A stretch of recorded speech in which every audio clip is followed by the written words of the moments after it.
Have you ever been traveling down a secondary highway like Route 66? And as you're zipping by, you see these little signs on the side of the road that says, historical marker ahead. And as you go by, you see these bronze plaques or signs, and off the road a piece, you see a larger sign or a larger piece of information telling you about either an event that took place right there, or perhaps a very important person that lived in the area. And as you drive by, you wonder to yourself, wonder what that's all about. And yet, if you're like me, you very seldom, if ever, stop and read the markers and find out what's going on. And I guess we're the poorer for it because something important happened there, some important person or whatever, and we don't know anything more about it than that. So we just zip on by on our way to wherever we're going. Well, there's a parallel in the book of Proverbs to that. As we are traveling down our biblical highway, we're seeing markers along the side of the road that says there's something important here. There's something that you need to pull off and examine and think about. And the book of Proverbs is full of such markers and such insight. And so we are going to actually get out of our imaginary car, pull off the side of the road, read the markers, read the information that goes with it, and find out what it is that God has for us on these particular issues. And so as we come to the book of Proverbs, we find that it is a book about wisdom. That is the overarching theme of the book, and that will be our key word. That will be an obvious one, wisdom. As Solomon writes this book, he's writing to his son, and the opening lines go this way. The Proverbs of Solomon, the son of David, king of Israel, to know wisdom and instruction, to discern the sayings of understanding. So he's writing to his son, and he wants his son to know wise things. He wants him to have understanding. He's offering him wisdom. And as he does so, he is going to cover many, many subjects of practical wisdom. Wisdom is applied knowledge.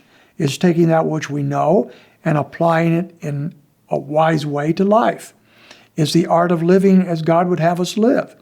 And so Solomon will attack many, many subjects from morality to handling our money to our work ethic and many others. And we'll look at those together as we pull off and look at the markers. But as we think about that, we do have to keep in mind that he's talking about wisdom. In verse 7 of chapter 1, he says, the fear of the Lord is the beginning of knowledge. The fear of the Lord is the beginning of knowledge. Fools despise wisdom and instruction.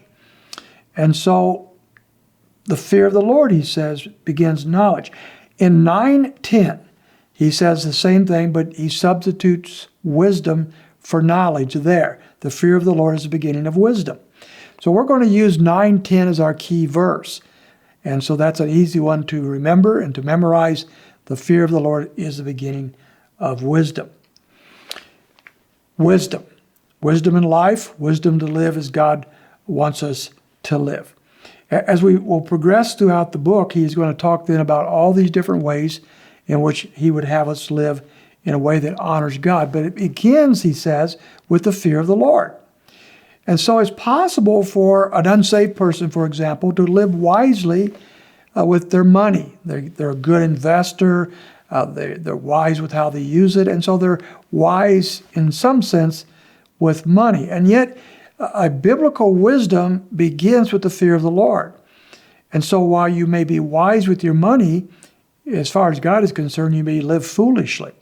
So the beginning of wisdom is the fear of the Lord. What is the fear of the Lord?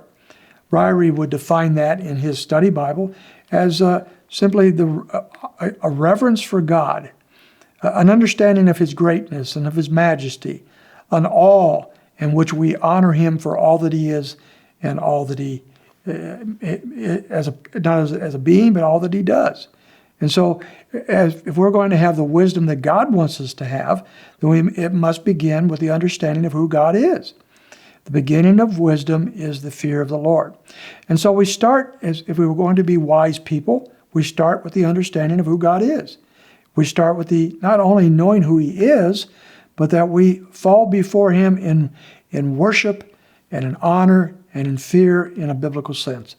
And that is the beginning of wisdom. Everything else as far as life is concerned. All the other aspects of wisdom is based on that. So we'll study these markers as we go through, and we'll have a wonderful journey as we do so.